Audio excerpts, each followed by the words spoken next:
Aujourd'hui, je suis allée à la rencontre de Justine. Atteinte de la maladie des lers dans l'os, elle nous raconte son histoire et son combat quotidien face à cette maladie trop méconnue. Bonjour à tous, du coup je m'appelle Justine, j'ai 21 ans. Je suis en alternance chez Decathlon parce que je prépare en parallèle un DUT technique de commercialisation que j'aurai à la fin de l'année. Voilà, je suis dans le rayon fitness et parce que j'ai pratiqué pendant 7 ans de la danse classique. Alors aujourd'hui tu es venue témoigner et me parler de ton handicap, alors un handicap physique qui est dû à une maladie. Est-ce que tu peux nous en dire un peu plus déjà sur cette maladie et comment elle a été découverte? J'ai cette maladie depuis que je suis toute petite parce que c'est une maladie génétique, donc je suis née avec. Simplement c'est une maladie rare, donc c'est la maladie des lers dans l'os. C'est en fait une défaillance au niveau du tissu conjonctif.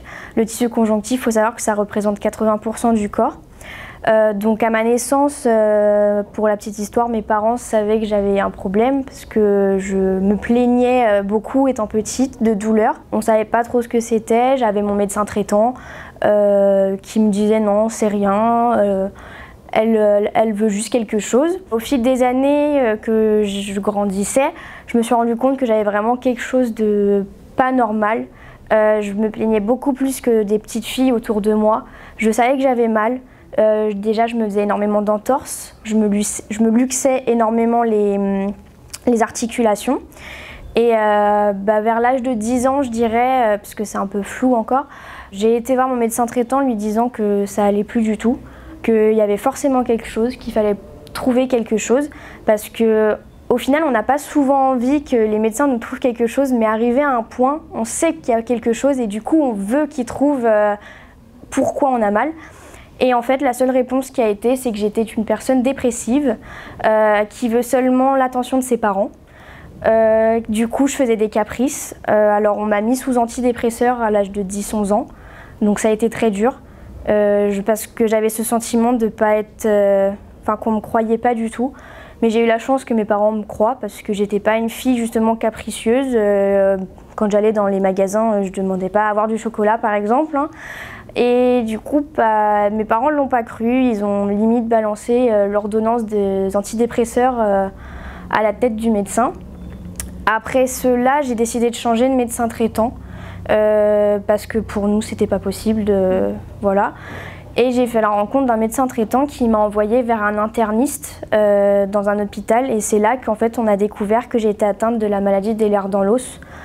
Au final, vous allez dire que c'est quelque chose qui est pas bien, mais une fois qu'on sait ça, on va regarder sur internet, on essaye de voir si c'est bien ça. Et là, je me suis retrouvée dedans et j'en étais contente de savoir que j'avais cette maladie parce que ça me soulageait d'un poids de savoir, oui, j'ai quelque chose, tu n'as pas mal pour rien. Donc voilà, et maintenant je le sais, je l'ai su à l'âge de 17 ans quand même, donc j'ai attendu 17 ans avant de le savoir. Et depuis ma vie, j'essaye de vivre avec. Alors justement, tu as du coup découvert cette maladie, on a mis un nom sur les mots que tu avais, ces mots fantômes comme les médecins pouvaient penser. Du coup, quelle était la suite? Est-ce que tu as eu un traitement sur le long terme? Et au final, qu'est-ce que cette maladie fait à ton corps?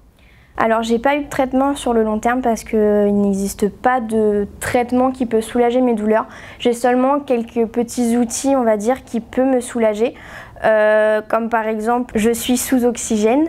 Pas parce que j'ai du mal à respirer, mais parce que l'oxygène, ça sert à enlever la fatigue, à aller mieux. Donc j'ai ça. Après, j'ai des vêtements compressifs. Donc c'est des vêtements...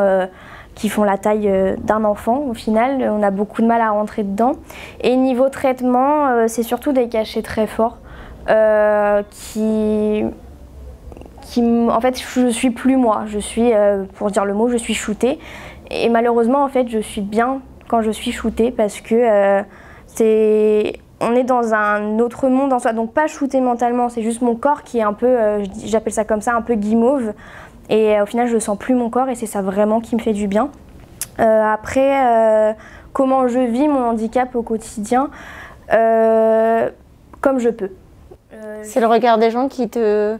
Est-ce que c'est le regard des gens? Est-ce que c'est on va dire l'acceptation déjà aussi de se dire qu'on est une personne en situation de handicap parce que j'ai cette maladie? l'entourage, qu'est-ce qui est le plus dur au final? En fait, j'ai eu beaucoup de mal à accepter que j'étais handicapée. J'ai réussi à accepter le fait que j'avais une maladie, mais j'ai pas réussi à accepter le fait que j'étais handicapée. Je voulais pas entendre parler de ce mot-là, parce que pour moi, je n'étais pas handicapée. Pour la petite histoire, j'ai dû aller dans un centre de rééducation et j'ai vu des gens beaucoup plus handicapés que moi. Et j'ai dit, mais non, je suis normale en fait, je ne suis pas handicapée. Et en fait, si, je suis à un pourcentage de handicap entre 50 et 80%, donc c'est pas quelque chose à prendre à la légère. Après, autour de ma famille le prennent très bien. C'est vrai que ça a été dur, par exemple pour ma grand-mère, d'apprendre ça. Mes parents se sont sentis tout de suite coupables, parce que comme c'est une maladie génétique, forcément c'est arrivé de quelque part. On a fait des tests, soi-disant, je suis la première de ma famille à l'avoir. Après, bien évidemment, on ne sait pas les gènes de mes arrière-grands-parents, mais je suis peut-être la première. Et sinon, l'entourage, donc l'humain en général, c'est assez compliqué. Parce que quand je marche dans la rue, pour me soulager, j'ai une canne. Et en fait, les gens n'arrivent pas à comprendre qu'une une jeune fille de 21 ans marche avec une canne. Et tout de suite, en fait, il y a les regards des personnes sur soi. Un jour, j'étais même avec ma grand-mère et j'avais ma canne. Et la pharmacienne a dit « Ah, vous venez pour votre grand-mère, c'est pour ça ?» Ben non, c'est pour moi, en fait. Parce que ma grand-mère à côté, elle va très bien au final. Et même par exemple quand j'ai la carte pour me stationner sur une place handicapée, en fait je me fais insulter par les gens parce que je me gare sur la place handicapée. Et ça c'est très compliqué parce que en fait c'est mon droit et des fois j'en viens même à me dire non, je vais pas l'utiliser ce droit parce qu'aujourd'hui je vais bien. Alors que non, parce que je vais peut-être aller bien quand par exemple j'allais faire mon shopping, mais quand je vais finir mon shopping, je suis bien contente que ma voiture elle soit devant la porte. Donc c'est assez compliqué, même par exemple quand il y a une file d'attente et que je dois doubler les gens, peut-être qu'aujourd'hui je vais bien et en fait juste pour avoir le droit de passer devant tout le monde parce que je suis fatiguée mais ça se voit pas, je vais faire exprès de boiter ou alors je vais faire exprès d'avoir mal quelque part. En fait je vais me rendre encore plus handicapante que je le suis. Et ça, en fait, j'aimerais arrêter de le faire parce qu'il faudrait que les gens comprennent justement qu'un handicap, c'est pas seulement visible, que derrière ça, les gens souffrent, quoi. Et justement, alors comment on t'accompagne dans cette acceptation? Qu'est-ce qui te permet aujourd'hui d'accepter, on va dire, de plus en plus ton handicap? Qu'est-ce qui t'aide dans le quotidien? Ce qui m'aide dans le quotidien, c'est ma famille. Vraiment, ils sont très à l'écoute. J'ai pas de médecin qui m'aide parce que pour eux, entendre la maladie des lèvres dans l'os, c'est je connais pas, je m'investis pas. Et du coup, c'est compliqué de trouver un médecin qui veut s'occuper de cette maladie parce qu'au final, ils veulent pas s'en occuper. Donc mon seul soutien, en fait, c'est ma famille, mon copain, qui m'aide énormément. Et voilà. Et aujourd'hui, du coup, tu nous disais en introduction que tu étais alternante, donc tu es quand même donc une personne en situation de handicap, tu as réussi l'alternance, tu travailles chez Decathlon comme tu le disais. Est-ce que ça t'aide aussi? Parce que c'est quelque chose qui est fort et qui te tenait à cœur? Oui, ça m'aide beaucoup parce que je me sens normale. Je me dis, je peux faire des choses comme tout le monde en fait. Et c'est beau parce que j'ai pas envie, on me dit, mais Justine, vu la maladie que tu as, trouve-toi un travail qui est derrière un bureau. Sauf que, en fait, j'ai une maladie qui va pas avec mon caractère, c'est que j'ai toujours envie de bouger. Et le fait d'être chez Decathlon, ça me fait être vivante, ça me fait me dire, oui, je peux le faire. Même si après la journée, j'en peux plus. Fin de la journée, je rentre chez moi, j'ai plus de force. Je suis contente quand même de l'avoir fait parce que, en fait, quand je suis au travail, c'est une perpétuelle compétition avec ma maladie. Donc, je travaille 7 heures par jour et des fois, c'est dur. Et par exemple, je suis là dans ma tête et je me dis, non, Justine, il te reste encore 4 heures. C'est pas lui qui va gagner, c'est toi et c'est personne d'autre. Et en fait, je suis en perpétuelle compétition avec ma maladie et c'est aussi ça qui me fait tenir. Et alors, quand tu rentres, tu disais le soir, quand tu rentres chez toi, t'es fatiguée. Quelle sorte de fatigue? Ton corps te dit quoi? Il t'alerte comment? Et comment ça se passe du coup après ta journée de travail ou de shopping ou quand tu rentres d'un événement? J'ai plus la force de me tenir debout déjà. C'est super compliqué. J'ai besoin d'être assise, sauf que je peux pas être assise n'importe où parce que le fauteuil il me va pas forcément. Des fois, j'ai du mal à lever les bras.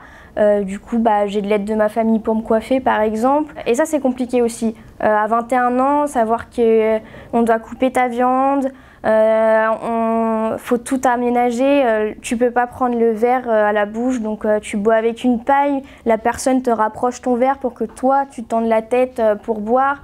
Qu'à la limite, on te donne la béquille. À 21 ans, c'est compliqué. Et je me demande surtout aussi si un jour je pourrais être indépendante, c'est-à-dire est-ce que je pourrais vivre toute seule. Parce que des fois je sors de mon lit, j'ai besoin d'avoir de l'aide pour sortir de mon lit, j'ai besoin d'attraper quelque chose dans la cuisine, même si c'est à hauteur d'humain, moi comme je peux pas lever les bras, faut qu'on m'attrape quelque chose, je peux pas avoir une bouteille d'eau, du coup ça c'est compliqué, je me sens lessivée après une journée de travail, oui ça c'est sûr. Tu nous parlais justement de ce côté où tu n'arrivais pas à être indépendante. Qu'est-ce qui pourrait t'aider au quotidien? Qu'est-ce que tu pourrais demander comme aide aux médecins ou peut-être, je ne sais pas, aux personnes peut-être qui nous regardent et qui partagent la même maladie? Est-ce que tu aimerais bien être entourée et de connaître ton futur? J'aimerais bien parce que déjà je ne connais pas mon futur. Je ne sais pas si avec ma maladie ça va aller mieux ou si justement ça va aller de pire en pire.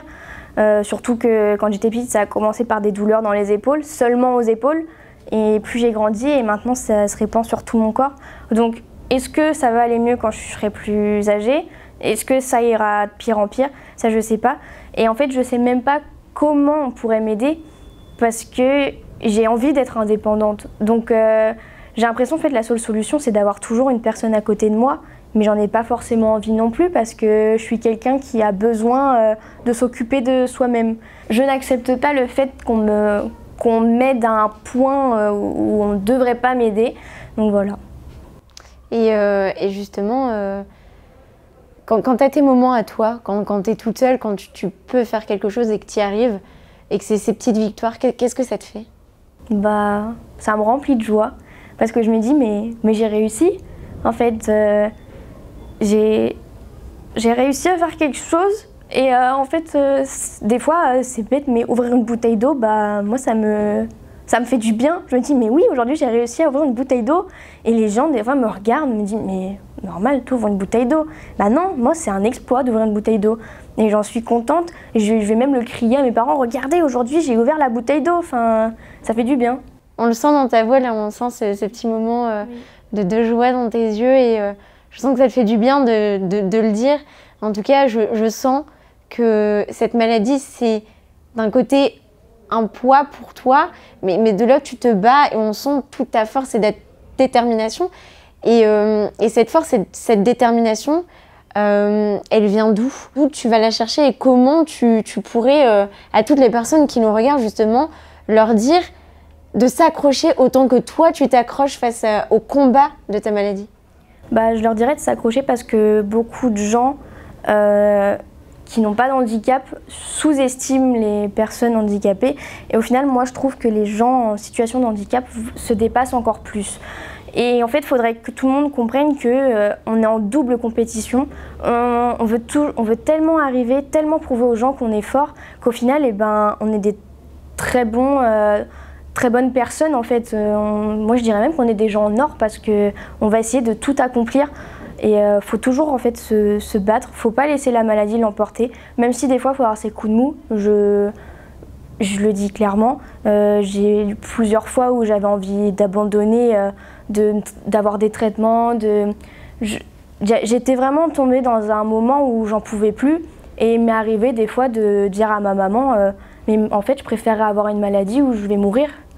Enfin, je préférerais savoir que dans 5 jours je meurs parce que quand on est en pleine crise de douleur, c'est tellement dur et tellement insurmontable qu'en fait on se dit mais laissez-moi, je veux que tout s'arrête. Je veux que tout s'arrête. Quand on n'est plus capable de se porter, en fait on n'a qu'une envie, c'est allez, je veux partir. Mais après on se rend compte qu'on a plusieurs jours après, non, bats-toi.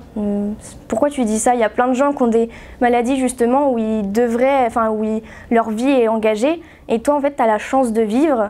Et non, t'as pas le droit de dire ça. Tu me fous les larmes aux yeux parce que c'est beau. C'est beau parce que j'ai l'impression de retrouver à travers toi une partie de mon papa. Et justement, cette détermination, ce qui t'emmène là, c'est ta famille. Ce que tu disais, c'est tes parents qui te permettent à chaque fois de sortir de cette mauvaise phase, de ces mauvaises pensées, c'est ça? Oui, ma famille, ma sœur, qui m'aide énormément, que je pensais pas qu'elle... Alors si tu pleures, moi je vais pleurer. Ça va pas très bien se passer. Hein. On va faire une interview où on pleure. Hein. Oui. Non, c'est ma sœur aussi, parce que quand j'ai eu cette maladie, enfin quand j'ai su que j'avais cette maladie, elle était déjà partie de la maison. Et je pensais pas que pour elle c'était... je pensais qu'elle s'en fichait. Et justement, j'ai découvert il y a quelques mois qu'elle s'investissait énormément au final dans ma maladie, derrière mon dos.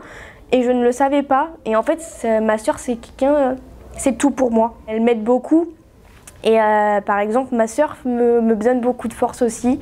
Mon copain, justement, beaucoup, quand j'ai parlé à certaines personnes plus jeunes que moi, qui m'ont dit oui, mais Justine, avec un copain, comment tu fais? Je dis ça se passe très bien, il faut juste trouver le bon qui acceptera ta maladie. Et mon copain l'accepte entièrement. D'ailleurs, c'est lui qui me dispute des fois quand je fais un peu trop de choses. Donc, je pense qu'on peut avoir une vie tout à fait normale. Enfin, si on s'en donne les moyens, si on est entouré des bonnes personnes, bien sûr, parce qu'il existe des personnes, malheureusement, qui sont méchantes dans la vie. Donc voilà. Alors, merci beaucoup, Justine, pour ce témoignage. J'espère que tu aideras beaucoup de personnes, peut-être qui vivent aussi la même maladie que toi, auront peut-être des réponses à travers ton témoignage. Et n'hésitez pas, si vous avez des réponses ou même si vous vivez la même maladie que Justine, de prendre contact. Vous retrouverez ces contacts, ces réseaux sociaux à la fin de la vidéo. En tout cas, merci beaucoup d'avoir regardé cette vidéo et à très bientôt sur #JeSuisMoi.